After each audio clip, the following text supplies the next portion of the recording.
Hi hello guys, welcome back to our YouTube channel Ammu here. Video length ఎక్కువైపోవడాన్ని వీడియోని 2 parts కింద అయితే divide చేశాను కదా. పార్ట్ 1 ఆల్రెడీ పోస్ట్ చేశాను, దానికైతే మంచి రీచ్ వచ్చింది. ఎవరైనా ఇంకా పార్ట్ 1 చూడకపోతే వెళ్ళి చూసేయండి, ఎందుకంటే పార్ట్ 1 చూస్తేనే పార్ట్ 2 అయితే అర్థమైపోద్ది. ఇంకా అస్సలు లేట్ చేయకుండా పార్ట్ 2లోకి వెళ్ళిపోదాం.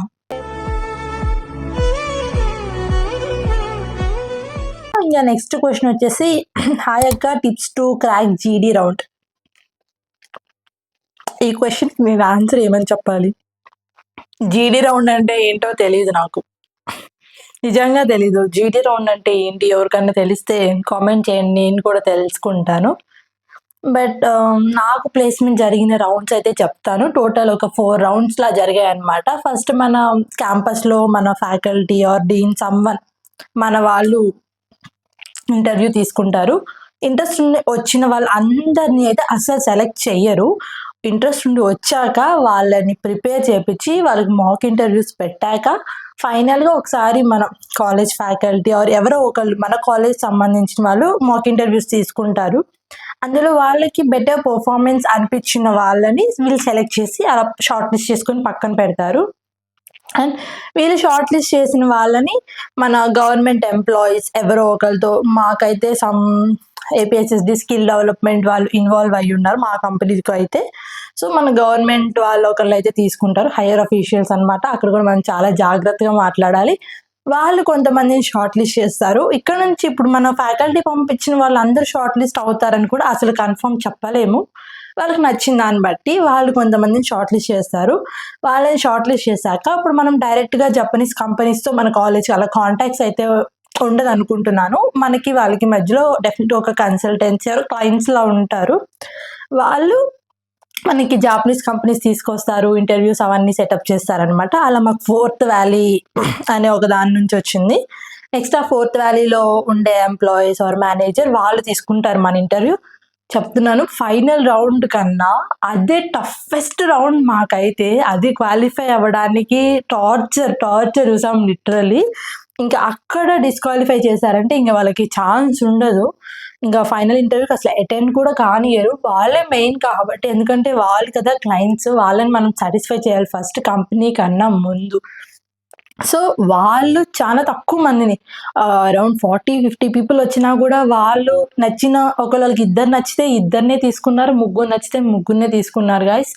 మీరు మధ్యలో థర్డ్ పార్టీ వాళ్ళతో ఇంటర్వ్యూ ఇచ్చేటప్పుడు చాలా జాగ్రత్తగా ఉండండి. ఇవన్నీ మీరు ఒకవేళ జాపనీస్ ప్లేస్మెంట్ ప్రిపేర్ అవుతుంటే మీకు ఆల్రెడీ సార్ వాళ్ళు ఇవన్నీ నేర్పిస్తారు, నో ప్రాబ్లం. సో వాళ్ళది అయిపోయాక ఫైనల్ రౌండ్ ఇంకా కంపెనీకి అనమాట. హైదరాబాద్ బెంగళూరులో ఉంటే కొందరు కేఎల్ యూనివర్సిటీలో కూడా ఉండొచ్చు. మేమైతే బెంగళూరు వెళ్ళాం, నిత్య మీనాక్షి యూనివర్సిటీలో జరిగినాయి మాకైతే. సో ఒక్కొక్క కంపెనీకి టోటల్ 3 కంపెనీస్ వచ్చాయన్నమాట. నేనైతే ఒక 2 కంపెనీస్ షార్ట్ లిస్ట్ అయ్యాను. సో ఫస్ట్ డే కంపెనీకి నేను ఇంటర్వ్యూ ఇచ్చినప్పుడే చాలా బాగా ఇచ్చాను ఇంటర్వ్యూ అయితే. బట్ టెన్షన్ ఉంటుంది కదా, ఇంకా బయటకు వచ్చి కాసేపు అయ్యాక అందరూ అయిపోయారు. ఈవినింగ్ 5కి అప్పుడు రిజల్ట్ చెప్పారు ఎవరెవరు ప్లేస్ అయ్యారు. మా కంపెనీలో అయితే వాళ్ళు జస్ట్ 3 మెంబర్స్ని ప్లేస్ చేసుకున్నారు. టోటల్ మేము 14 మెంబర్స్ ఏమో ఇంటర్వ్యూ ఇచ్చాం, వాళ్ళు జస్ట్ 3 మెంబర్స్ని సెలెక్ట్ చేసుకున్నారు. 2 అబ్బాయిలు, ఒక అమ్మాయిని నేను ఒక అబ్బాయి కేఎల్ యూనివర్సిటీ నుంచి, ఇంకో అబ్బాయి నిత్య మీనాక్షి యూనివర్సిటీ నుంచి.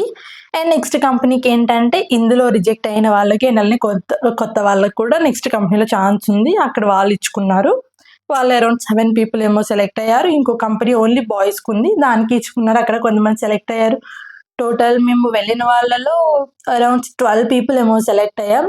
టోటల్ 16 మెంబర్స్ వెళ్ళాం, అందులో ఒక 2 డ్రాప్ అయిపోయారు. 14 మెంబర్స్ ఉన్నాం కదా, ఒక 12 మెంబర్స్కి వచ్చిన, ఒక 2 మెంబర్స్కి ఏమో రాలేదు. బట్ ఏం కాదు, ఇంకా కంపెనీస్ అయితే వస్తాయి, అందరికీ ప్లేస్మెంట్ వస్తుందని నేను అనుకుంటున్నాను. ఫస్ట్ ఏంటంటే మనం కంటిన్యూగా లాంగ్వేజ్ నేర్చుకోవాలి, లాంగ్వేజ్ అస్సలు ఆపకూడదు. లాంగ్వేజ్ నేర్చుకుంటా ఉంటే ఈ కంపెనీ కాకపోతే ఇంకో కంపెనీ మనకి లాంగ్వేజ్ వస్తే ఇంకా గట్టి నమ్మకం ఉంటుంది అనమాట మాకు. అండ్ ఇంకోటి ఏంటంటే మాకు ఇంటర్వ్యూ ఇంగ్లీష్లో జరిగిందా జాపనీస్లో జరిగిందా అనేది కూడా చాలా మందికి ఉంటుంది డౌట్. మెయిన్ లాంగ్వేజ్ అయితే ఇంగ్లీష్లోనే జరిగింది, బట్ మనం జాపనీస్ కూడా వాడాలి. అలా వాడిన వాళ్ళని మాత్రమే వాళ్ళు మ్యాక్సిమం సెలెక్ట్ చేశారు అని నేను అనుకుంటున్నాను. నన్ను అయితే ఇంత ఖచ్చితంగా మాట్లాడాను, లైక్ గ్రీటింగ్స్ చెప్పాను, సెల్ఫ్ ఇంట్రో జాపనీస్లో చెప్పమన్నారు, అది కూడా చెప్పాను. నేను అదొకటే ప్రిపేర్ అయ్యి వెళ్ళాను అనమాట, సో అది కూడా చెప్పాను. అలాగా కొంచెమన్నా బేసిక్స్ నేర్చుకోకుండా వెళ్తే కొంచెం కష్టం. అవి కూడా నేర్చుకొని వెళ్తే ఈజీగా అండ్ ఒక అడ్వాంటేజ్ యాడ్ అవుతదనమాట. ఎందుకంటే మన ప్రాజెక్ట్స్ చూడరు, మన ఇంటర్న్‌షిప్స్ చూడరు. సో, కొంచెం ఇంగ్లీష్ కమ్యూనికేషన్ మాత్రం నంబర్ 1 ప్రయారిటీ. అది చెప్తేనే మీరు సర్వైవ్ అవుతారక్కడ. సో, ఇంటర్వ్యూ ఎలా జరిగిద్దంటే మనముంటాం. ఒక ఇంటర్‌ప్రిటర్ ఉంటారు, కంపెనీ వాళ్ళుంటారు అండ్ మన థర్డ్ పార్టీ కన్సల్టెన్సీ వాళ్ళుంటారు. ఇలా ఉంటారనమాట. సర్కిల్‌గా కూర్చొనుంటారు. ఒక కాలేజ్‌లో ఒకలా ఉంటది. మాకైతే అలా కూర్చున్నారు. మనం ఇంగ్లీష్‌లో చెప్పేది ఇంటర్‌ప్రిటర్ వాళ్ళకి జాపనీస్‌లో కన్వర్ట్ చేస్తారు. వాళ్ళు జాపనీస్‌లో చెప్పేది ఇంటర్‌ప్రిటర్ మనకి ఇంగ్లీష్‌లో కన్వర్ట్ చేస్తారు. అలా కొంతమంది అందరికి ఇంకా అంతే. ఎవరికైనా బాగా లాంగ్వేజ్ వస్తే డైరెక్ట్‌గా ఇంటర్వ్యూ ఉంటదేమో. మా వాళ్ళకైతే ఎవ్వరికీ రాదు. అందరికీ ఇలానే ప్రాసెస్ జరిగింది. అదనమాట మా ఇంటర్వ్యూ ప్రాసెస్ అయితే. అండ్ నెక్స్ట్ ఇంటర్వ్యూలో ఏమడిగారు? 0 స్కిల్స్ బట్ ప్లేస్‌మెంట్ కావాలి ఎలా? Tips, road maps for any company. First 0 skills but placement కావాలి అంటే ఏది రాదు. 0 స్కిల్స్‌తో ఎవరు మనకి ప్లేస్‌మెంట్ ఇస్తారు? మీరే చెప్పండి ఒకసారి. లైక్ మీకు ఒకవేళ మీరు ఐటీ సెక్టార్ అయ్యుంటే ఖచ్చితంగా కోడింగ్ స్కిల్స్ మ్యాండేటరీ. ఒకవేళ మీరు హార్డ్‌వేర్ ఈసీ అలా అయ్యుంటే మీకు మీ Verilog, VLSI, embedded skills mandatory. So, ఒకవేళ ఇవన్నీ లేకపోయినా కొన్ని స్కిల్స్ ఉంటాయి కదా! లైక్ మీ good communication, way of speaking, ఇంకా కొన్ని పర్సనాలిటీ డెవలప్‌మెంట్ క్వెషన్స్ వీటన్నిటికి మంచిగా ఆన్సర్ చెప్పగలిగితే ఇవి కూడా మీకు మెయిన్ స్కిల్స్ కింద కన్సిడర్ అవుతాయి. అండ్ ఇంకా స్కిల్స్ ఉంటాయి. యాప్టిట్యూడ్ అని, రీజనింగ్ అని ఇవేమీ లేవు. మాకైతే జాపనీస్ కంపెనీస్‌కి వేటికి ఇవేముండవు. ఇక్కడ కంపెనీస్‌కి మాత్రమే ఉంటాయి. అవన్నీ చాలా కష్టం నాకు తెలిసైతే. అమ్మో! ఎవరికైనా ఇంట్రెస్ట్ ఉంటే మీకిక్కడ కంపెనీసే కావాలి అంటే మీరు ఖచ్చితంగా అవన్నీ నేర్చుకోవాలి. తప్పదు. నేర్చుకోండి guys. Enjoy. Tips and road map for any company. Tips and road map. First tip నేను ఇవ్వగలిగేదైతే ఇంగ్లీష్ పర్ఫెక్ట్‌గా మాట్లాడడం. రెగ్యులర్‌గా మీ ఫ్రెండ్స్‌తో ఆర్ ఎవరైనా ఇంగ్లీష్ మాట్లాడగలిగే రాని వాళ్ళతోనా ప్రాబ్లమ్ ఏం లేదు. ఫస్ట్ మీరు ఇంగ్లీష్‌లో మాట్లాడేసి వాళ్ళకి మళ్ళీ తెలుగులో చెప్పండి. ఏం కాదు 2, 3 సార్లు చెప్తే. సో, ఫస్ట్ అయితే ఇంగ్లీష్ మాట్లాడడం బాగా రావాలి ఇంటర్వ్యూలో. ఎందుకంటే అది కదా ఫస్ట్ వాళ్ళు చూసేది కమ్యూనికేషన్. తర్వాతే కదా క్వెషన్స్ అడుగుతారు. అసలు క్వెషన్స్ అడిగేది అది చూడ్డానికి కదా! సో, ఫస్ట్ టిప్ అయితే అది. తర్వాత మీకు ఖచ్చితంగా లాజికల్ రీజనింగ్ ఇంకేమేమో ఉంటాయి కదా! లాంగ్వేజెస్ ఇవన్నీ అవి కూడా ప్రిపేర్ అవ్వాలి. ఆ తర్వాత ఇంకా రోడ్ మ్యాప్ అంటే మీరసలు అంటే ఒక గోల్ సెట్ చేసేసుకొని నేను ఇదే కంపెనీకి వెళ్ళాలనుంటే వాళ్ళ కంపెనీ నీడ్స్ ఏంటి? వాళ్ళ కంపెనీ రిక్వైర్మెంట్స్ ఏంటి? అసలు ఆ కంపెనీస్ మనం చదువుతున్న కాలేజెస్‌లో వస్తున్నాయా? లేవా? అవన్నీ చూసుకొనైతే జాయిన్ అవ్వండి. లేదు ర్యాండమ్‌గా ఏదొచ్చినా పర్లేదనుకుంటే, మీరు ప్రిపేర్ అయ్యి మీ స్కిల్స్‌తో వీటితో స్ట్రాంగ్‌గా ఉంటే ఏ కంపెనీ వస్తే ఆ కంపెనీకి అప్లై చేసుకోండి. అప్లై చేసుకున్నాక వాళ్ళు రోల్ అవి మెన్షన్ చేస్తారు గదా! కంపెనీ గురించి మెన్షన్ చేస్తారు గదా! మీరు ఇంటర్వ్యూకి వెళ్ళే ముందు ఆ కంపెనీ డిస్క్రిప్షన్ కానీ, జాబ్ డిస్క్రిప్షన్ కానీ, ఆ కంపెనీ బ్యాక్‌గ్రౌండ్ గానీ మొత్తం పిన్ టు పిన్ ఇన్ డీటెయిల్‌గా చూసుకొని వెళ్ళండి. ఖచ్చితంగా వాళ్ళ కంపెనీ గురించి మీకేం తెలుసని అడుగుతారు. మమ్మల్నయితే ప్రతి ఒక్కరిని అడిగిన మ్యాండేటరీ క్వెషన్ అది. ఇంకా నెక్స్ట్ మెయిన్ టాపిక్‌లోకి వెళ్ళిపోదాం. అండ్ అవే ఇంటర్వ్యూలో అడిగిన క్వెషన్స్. ఇంటర్వ్యూలో ఏం క్వెషన్స్ అడిగారు మిమ్మల్ని? టెక్నికల్ అండ్ స్కిల్స్ గురించి అడిగారా? అని చాలామంది అడుగుతున్నారు నన్ను. ఇందులోనే కాదు బయట కూడా అడుగుతున్నారు. ఫస్ట్ థింగ్ ఏంటంటే మాకు ఇంటర్వ్యూలో టెక్నికల్ రౌండ్ అనేది లేదసలు. టెక్నికల్ క్వెషన్స్ అనేవే లేవు. ఓకేనా? ఎందుకంటే వాళ్ళకి ఎలాంటి స్కిల్స్ అక్కర్లేదు. మనకి జాబ్ ఒకవేళ మన కమ్యూనికేషన్ నచ్చి వాళ్ళు జాబ్ ఇస్తే ఫస్ట్ 6 మంత్స్ ఆర్ 1 ఇయర్ వాళ్ళే ట్రైనింగ్ ఇచ్చుకుంటారు. వాళ్ళ కంపెనీకి ఏం కావాలో, లైక్ ఎలాంటి వర్క్ మనం చేయాలో అవన్నీ వాళ్ళే నేర్పించి వాళ్ళే చూసుకుంటారు. కాబట్టి వాళ్ళు ఎలాంటి స్కిల్స్ మన దగ్గర నుంచి ఎక్స్‌పెక్ట్ చేయట్లేదు. అంటే మా కంపెనీ ఇది. అన్ని కంపెనీస్ అలా ఉంటాయో లేవో నాకు తెలీదు. నా ఎక్స్‌పీరియన్స్ అయితే చెప్తున్నాను నేను అదనమాట. సో, వాళ్ళు పెద్దగా మమ్మల్ని స్కిల్స్ అడగలేదు. ఫస్ట్ వెళ్ళగానే సెల్ఫ్ ఇంట్రో అడుగుతారు అందరిని. తర్వాత ఫ్యామిలీ ఓకేనా? ఇక్కడికి రావడానికి యాక్సెప్ట్ చేస్తున్నారా? పర్టిక్యులర్‌గా ఫీమేల్ స్టూడెంట్స్‌ని ఈ క్వెషన్ చాలా టార్గెటెడ్‌గా అడుగుతారు. ఏ ఇంటర్నేషనల్ కంపెనీ అయినా సరే లైక్ మీ పేరెంట్స్ ఇంట్రెస్ట్ ఉందా? ఎందుకంటే మనకి చాలా కాస్ట్ పెట్టి తీసుకువెళ్తారు వాళ్ళు. వీసా ఇస్తారు, అకామిడేషన్ ఇస్తారు. సో, మనం వెళ్ళేసి 1 ఇయర్‌లో, 1 ½ ఇయర్‌లో రిటర్న్ వచ్చేస్తే వాళ్ళకి చాలా లాస్ కాబట్టి ప్రతి ఫీమేల్ స్టూడెంట్‌ని ఈ క్వెషన్ చానా గట్టిగా అడుగుతారనమాట. మమ్మల్నయితే ఇదే క్వెషన్‌ని అటు తిప్పి, ఇటు తిప్పి చాలా సార్లు అడిగారు. లైక్ మీ పేరెంట్స్ ఏమనుకుంటున్నారు? మీరిలా వెళ్ళడం వల్ల రిలేటివ్స్ వీళ్ళందరూ ఏమంటున్నారు? ఇంకా ఒకవేళ మీరక్కడికి వెళ్తే ఏమన్నా మ్యారేజ్ ప్లాన్స్ ఉంటాయా? ఉంటే రిటర్న్ వచ్చేస్తారా? ఈ క్వెషన్స్ కూడా అడిగారు. నమ్ముతారో లేదో కానీ నన్నయితే అడిగారు. ఆ టైంకి మనం చాలా అబద్ధాలు చెప్పాల్సొస్తది. But okay. ఇంటర్వ్యూ సర్వైవ్ అయ్యేదాకా మనం ఏమన్నా చెప్పాల్సిందే తప్పదు. అండ్ నెక్స్ట్ అవయిపోయాక లైక్ మీకు జపాన్ రావడానికి ఇంట్రెస్ట్ ఎప్పుడు స్టార్ట్ అయింది? అసలెందుకు రావాలనుకుంటున్నారని కూడా అడుగుతారు. మీరు చెప్పే ఆన్సర్ అస్సల టెక్స్ట్ బుక్ ఇష్యూగా ఉండకూడదనమాట. ఏదో చాట్‌జీపీటీలో ప్రిపేర్ అయ్యా, ఏదన్నా ఒకటి బట్టి పట్టేసినట్టు అస్సలు ఉండకూడదు.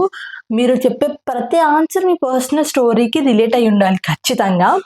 అండ్ ఒకవేళ జపాన్ వస్తే అక్కడ మీకెవరైనా రిలేటివ్స్ ఉన్నారా? మీకు సపోర్ట్ ఇవ్వడానికని అడుగుతారు. అవన్నీ ఏదో ఒకటి మీరు ఆన్సర్ ప్రిపేర్ అయ్యి ఉండాలి. ఫస్టే మీకు ఎలాంటి క్వెషన్స్ అడుగుతారో కాలేజ్ వాళ్ళే చెప్తారు కూడా. వాటన్నిటికి ప్రిపేర్ అయ్యి ఉండాలి. అడిగినప్పుడు ప్రతి ఆన్సర్ పర్సనలైజ్ చేసుకోవడం అసలు మర్చిపోవద్దు main thing. And answer two lengthy ఉండకూడదు ఆర్ టూ షార్ట్ ఉండకూడదు. వాళ్ళకేంటంటే ఎగ్జాక్ట్ మెయిన్ పాయింట్స్ వాళ్ళకి కావాల్సిన పాయింట్స్ చెప్తున్నామా లేదా? ఆర్ 2 ఆర్ 3 పాయింట్స్ చెప్పినా వాళ్ళకి ఆ పాయింట్స్ ఇంపార్టెంటా కాదా చూడాలి. నెక్స్ట్ వచ్చేసి వాళ్ళు వై నాట్ ఇండియా? ఈ క్వెషన్ కూడా అడుగుతారు. ఎందుకంటే మీరు మీ ఇండియా గురించి బ్యాడ్ మౌత్ చేసుకుంటారా లేదా చూద్దామని. ఒకవేళ మీరేమన్నా ఇండియా గురించి బ్యాడ్‌గా మాట్లాడితే మిమ్మల్ని ఖచ్చితంగా రిజెక్ట్ చేసేస్తారు. ఎందుకంటే మీ ఓన్ కంట్రీ గురించి మీరే అలా మాట్లాడితే అక్కడికెళ్ళి ఇంకెలా ఉంటారో వాళ్ళకి అర్థమైపోద్ది కదా! వై నాట్ ఇండియా క్వెషన్ అడుగుతారు. దానికి చాలా జాగ్రత్తగా ఆన్సర్ చెప్పాలి. And next why not other English speaking countries ఉంటాయి కదా! యూఎస్, యూకే అవన్నీ వదిలేసి సెపరేట్ జాపనీస్ లాంగ్వేజ్ నేర్చుకొని ఇక్కడికే ఎందుకు రావాలనుకుంటున్నారని అడుగుతారు. అవి కూడా చెప్పాలి. మమ్మల్ని అడిగారనమాట. ఇవన్నీ చాలా క్వెషన్స్ కూడా ఉన్నాయి మా దగ్గర. నెక్స్ట్ ఏదైనా ఒక షార్ట్ వీడియోలో కానీ ఏమన్నా క్వెషన్స్ మొత్తం కూడా డిస్‌ప్లే చేసి చూపిస్తాను. ఇంకా లైక్ ఈ టెక్నీషియన్ రోల్ తెలుసు కదా! లైక్ మీరు ఫిజికల్‌గా ఫిట్ ఉన్నారా? కొంచెం ఏమన్నా వెయిట్ మోయాల్సిన అవసరాలొస్తాయి కదా! అలా కూడా అడుగుతున్నారు.